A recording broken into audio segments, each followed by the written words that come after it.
Mathéo Radio présente À haute voix la lecture intégrale des œuvres spirituelles majeures. Aujourd'hui, le disciple de Paul Bourget.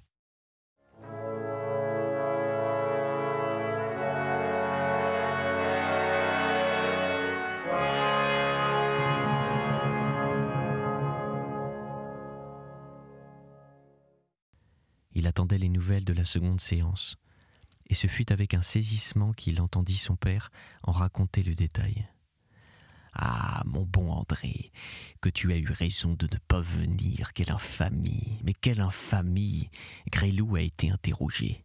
Il continue son système et refuse de parler. Ce n'est rien, mais les experts sont venus rapporter les résultats de leur analyse. Notre brave docteur d'abord. Sa voix tremblait, le cher homme, quand il a décrit son impression devant notre pauvre Charlotte, tu sais, à son entrée dans la chambre. Et puis le professeur Armand.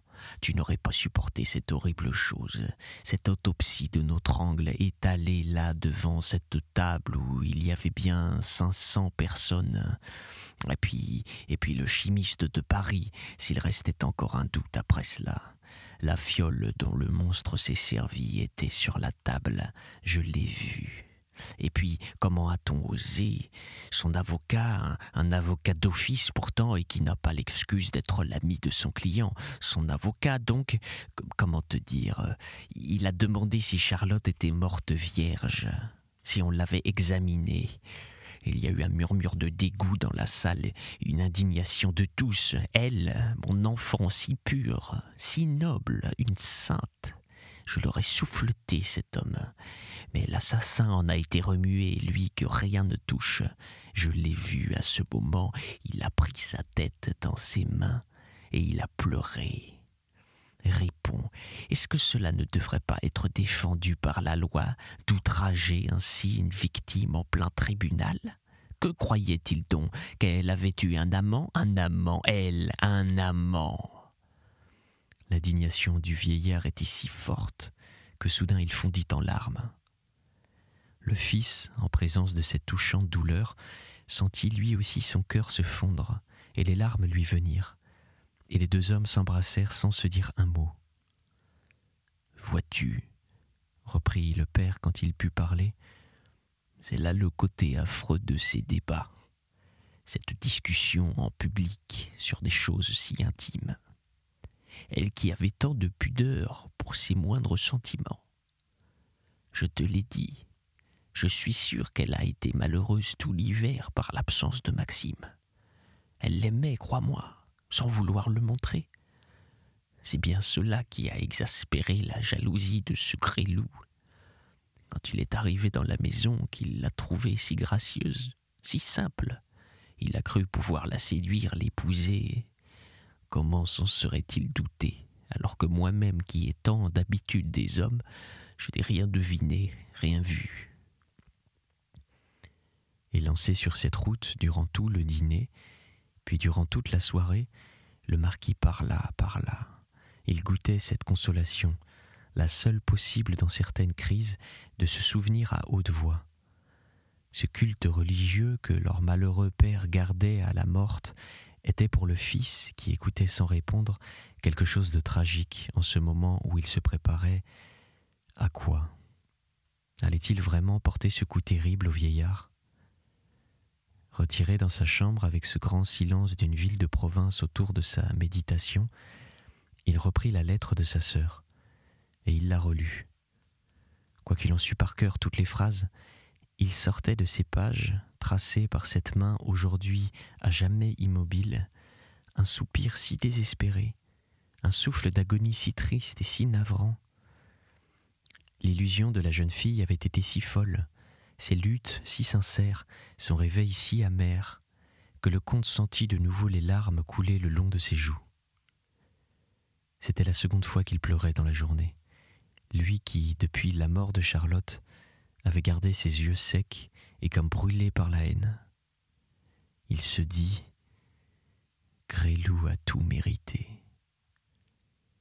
Il resta immobile quelques minutes, et marchant vers la cheminée où le feu achevait de s'éteindre, il posa sur la bûche à demi consumée les feuillets de la lettre. Il fit craquer une allumette et la glissa sous le papier.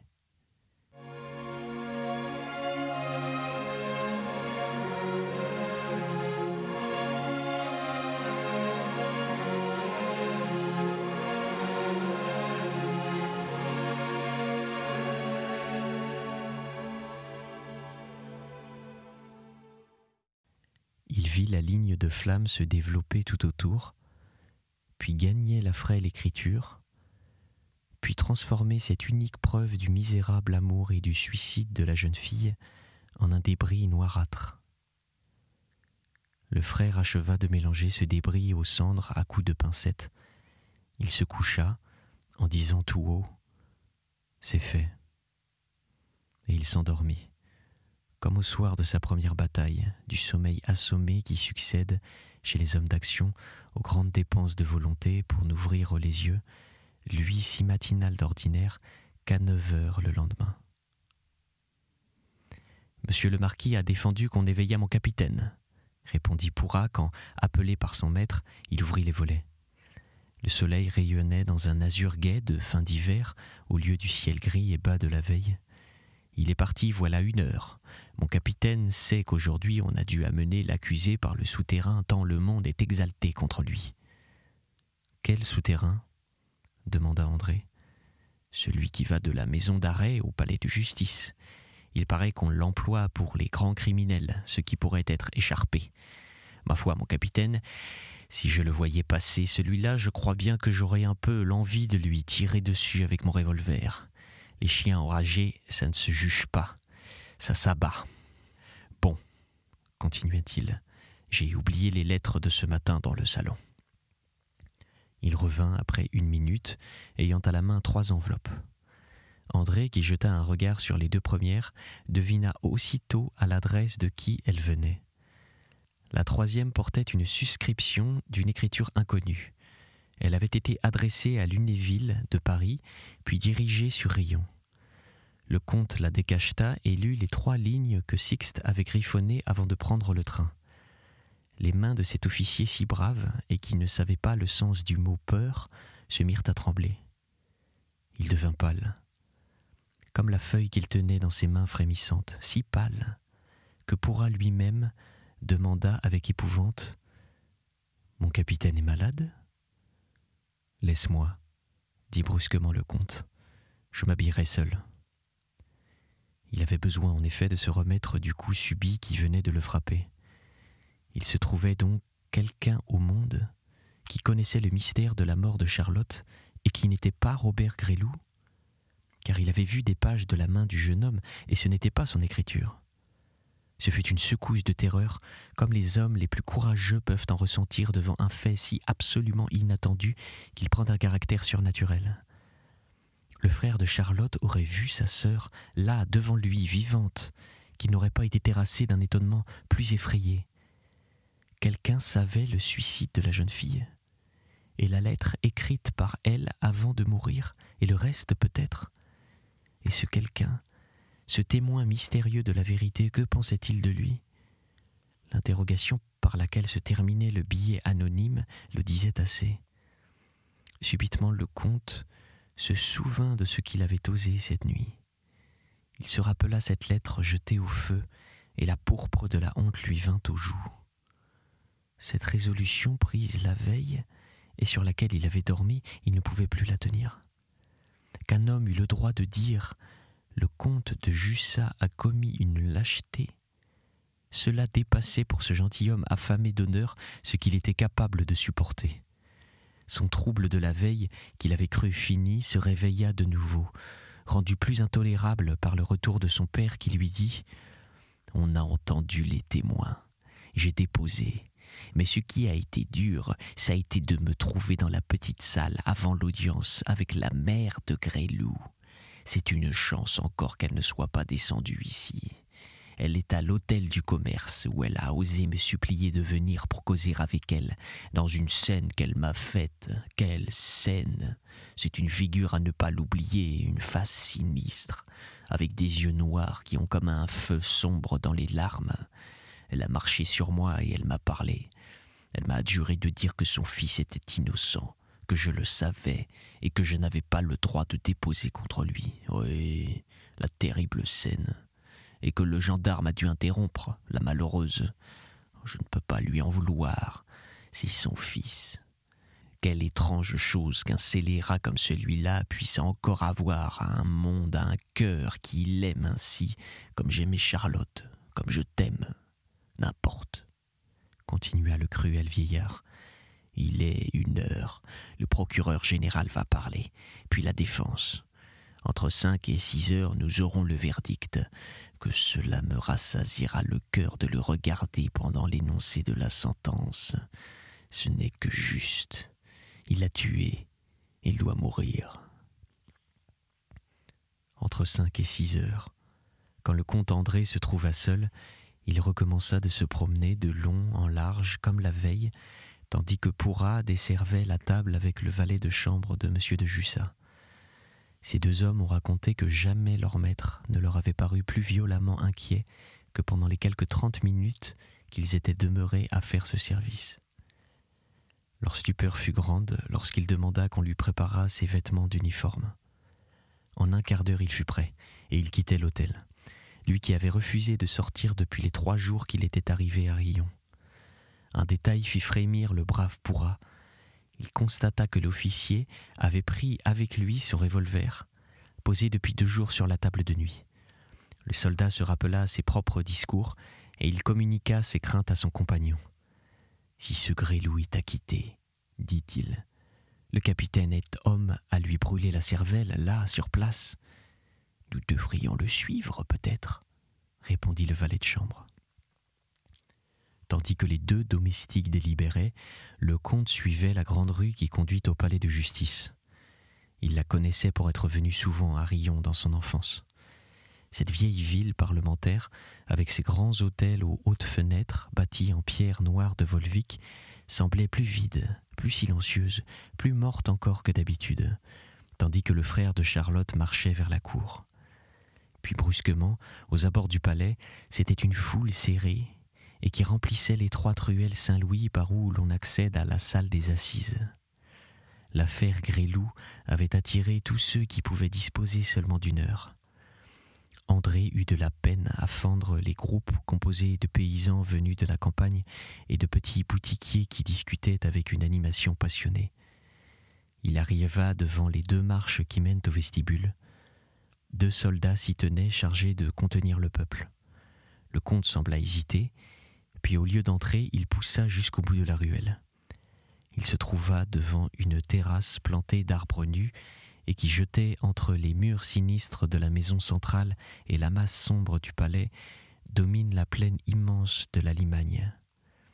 Une fontaine en charme d'ordinaire le silence avec le bruit de son eau, et ce bruit restait perceptible encore malgré la rumeur de la foule pressée dans la rue voisine. André s'assit sur un banc près de cette fontaine. Depuis, il n'a jamais su expliquer pourquoi il était resté là plus d'1 demi-heure, ni quelle raison précise l'avait fait se lever, marcher vers l'entrée du palais, écrire son nom et quelques mots sur sa carte, donner cette carte à un soldat pour être porté par l'huissier au président. Il avait la sensation très nette d'agir presque malgré lui, et comme dans un songe. Sa résolution, néanmoins, était prise, et il sentait qu'elle ne faiblirait plus, quoiqu'il appréhendât avec une angoisse horrible de se retrouver en face de son père qui était là, par-delà ces gens dont il apercevait les têtes penchées, les nuques immobiles, les épaules voûtées. Il éprouva dans cette agonie qu'il traversait le seul soulagement qu'il put ressentir quand l'huissier vint le prendre. Car au lieu de l'introduire droit dans la salle, cet homme le conduisit par un couloir jusqu'à une petite pièce qui était sans doute le cabinet du président. Des dossiers y traînaient sur une table. Un pardessus et un chapeau étaient pendus à une patère. Arrivé là, son guide lui dit « Monsieur le Président va vous entendre aussitôt que Monsieur le procureur général aura fini. » Quelle consolation inattendue dans sa peine. Le supplice de déposer en public et devant son père lui serait donc épargné. Cette espérance fut de courte durée. L'officier n'était pas depuis 10 minutes dans le cabinet du président que ce dernier entrait. Un grand vieillard à la face bistrée de bile, avec des cheveux gris, que l'opposition du rouge de la robe faisait paraître verdâtre. Dès les premiers mots, et devant l'affirmation du comte, il apportait la preuve de l'innocence de l'accusé. « Dans ces conditions, monsieur, dit le magistrat sur le visage de qui s'était comme posé un masque de stupeur, je ne peux recevoir vos confidences. L'audience va être reprise et vous allez être entendu comme témoin, pourvu que ni l'accusation ni la défense ne s'y opposent. »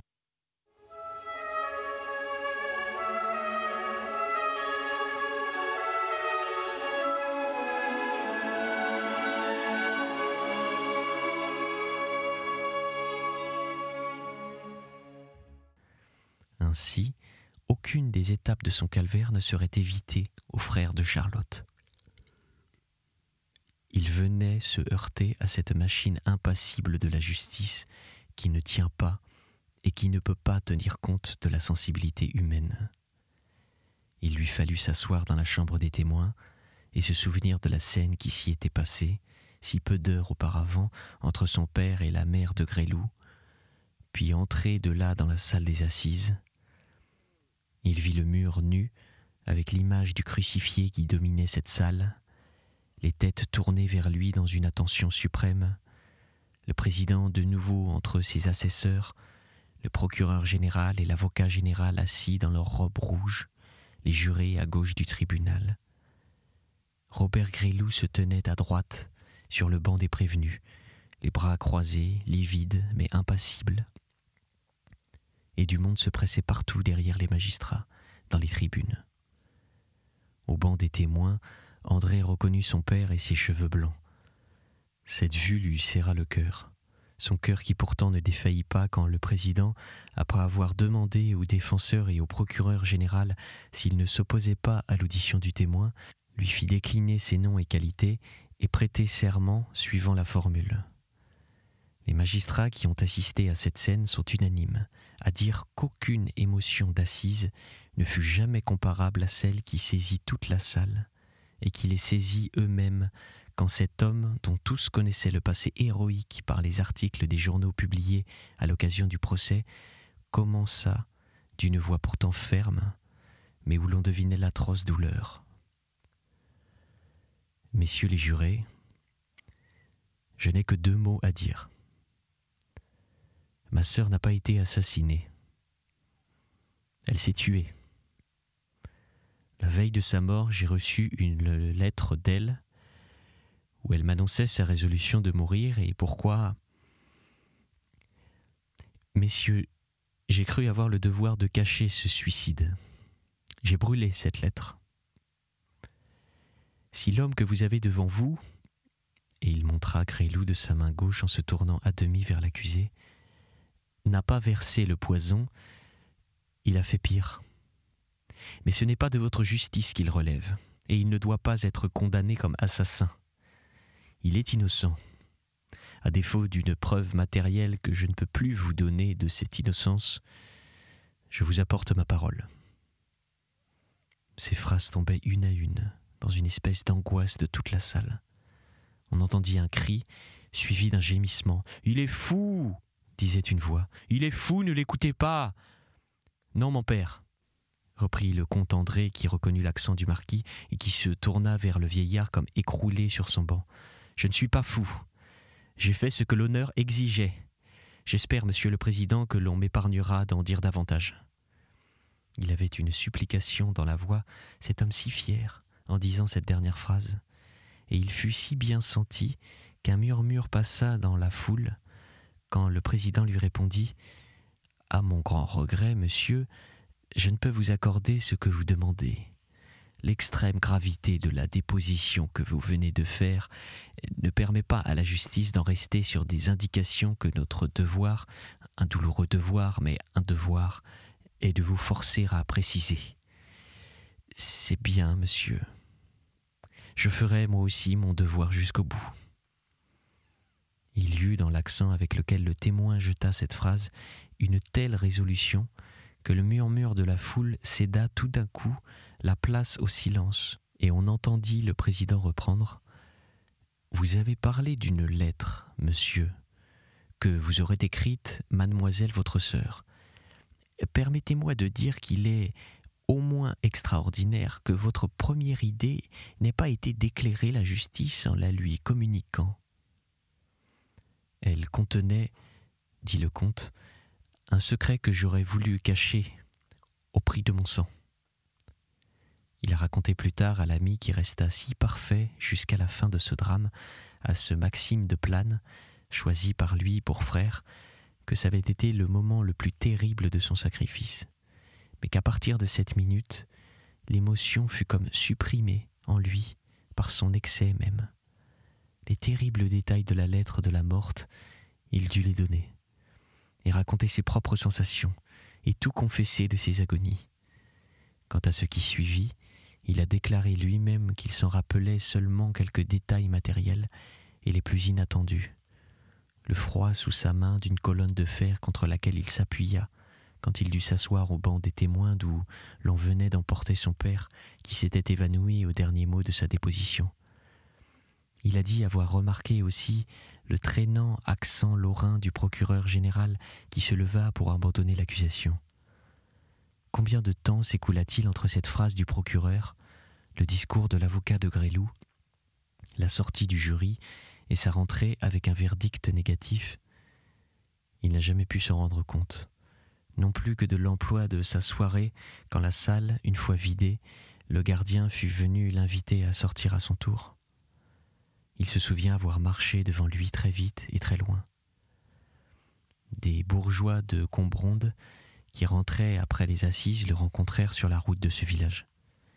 Il sortait d'une auberge où il avait écrit quelques lettres adressées, l'une à son père, l'autre à sa mère, une troisième à son colonel, une dernière à Maxime de Plane.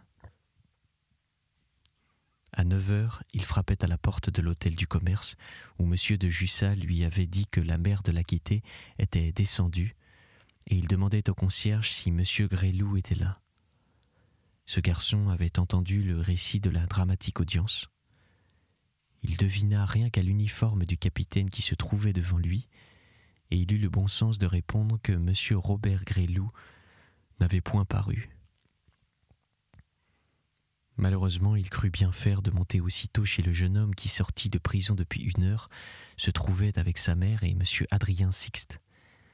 Ce dernier n'avait pu résister aux supplications éperdues de la veuve qui, l'ayant rencontré dans le corridor de l'hôtel, l'avait conjuré de l'aider à raffermir son fils.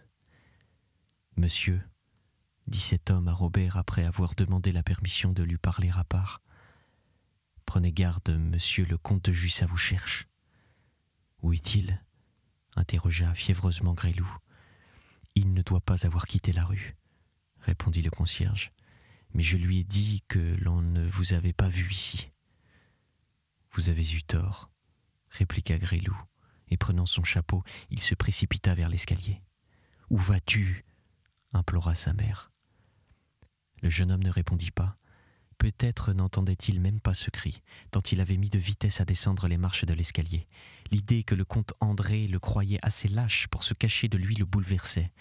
Il n'eut pas longtemps à chercher son ennemi. Le comte était de l'autre côté de la rue, qui surveillait la porte. Robert le reconnut et marcha droit sur lui. « Vous avez à me parler, monsieur » lui demanda-t-il fièrement. « Oui, » dit le comte. « Je suis à vos ordres, » continua Gresloup, « pour telle réparation qu'il vous conviendra d'exiger de moi. Je ne quitterai pas Riom, je vous en donne ma parole. »« Non, monsieur, » répondit André de Jussat, « on ne se bat pas avec les hommes comme vous, on les exécute. » Il tira son revolver de sa poche, et comme l'autre, au lieu de fuir, se tenait devant lui et semblait lui dire « Osez !» il lui logea une balle dans la tête. On entendit à la fois de l'hôtel le bruit de la détonation, un cri d'agonie, et quand on accourut, on trouva le comte André debout contre le mur qui jeta son arme, et croisant les bras, dit simplement, en montrant le corps de l'amant de sa sœur à ses pieds, « J'ai fait justice. » et il se laissa arrêter sans résistance. Durant la nuit qui suivit cette scène tragique, certes les admirateurs de la psychologie de Dieu, de la théorie des passions, de l'anatomie de la volonté eussent été bien étonnés s'ils avaient pu voir ce qui se passait dans la chambre numéro 3 de l'hôtel du commerce et lire dans la pensée de leur implacable et puissant maître. Au pied du lit où reposait un mort, le front bandé, se tenait agenouillée la mère de Robert Gresloup. Le grand négateur, assis sur une chaise, regardait cette femme prier, tour à tour, et ce mort qui avait été son disciple dormir du sommeil dont dormait aussi Charlotte de Jussat. Et pour la première fois, sentant sa pensée impuissante à le soutenir, cet analyste, presque inhumain à force de logique, s'humiliait, s'inclinait, s'abîmait devant le mystère impénétrable de la destinée.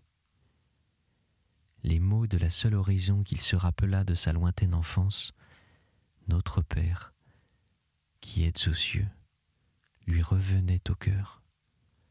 Certes, il ne les prononçait pas. Peut-être ne les prononcerait-il jamais.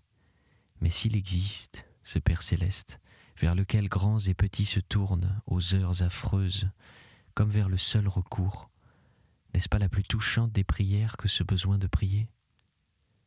Et si ce Père céleste n'existait pas, aurions-nous cette faim et cette soif de lui dans ces heures-là ? Tu ne me chercherais pas si tu ne m'avais pas trouvé. À cette minute même, et grâce à cette lucidité de pensée qui accompagne les savants dans toutes les crises, Adrien Sixte se rappela cette phrase admirable de Pascal dans son mystère de Jésus.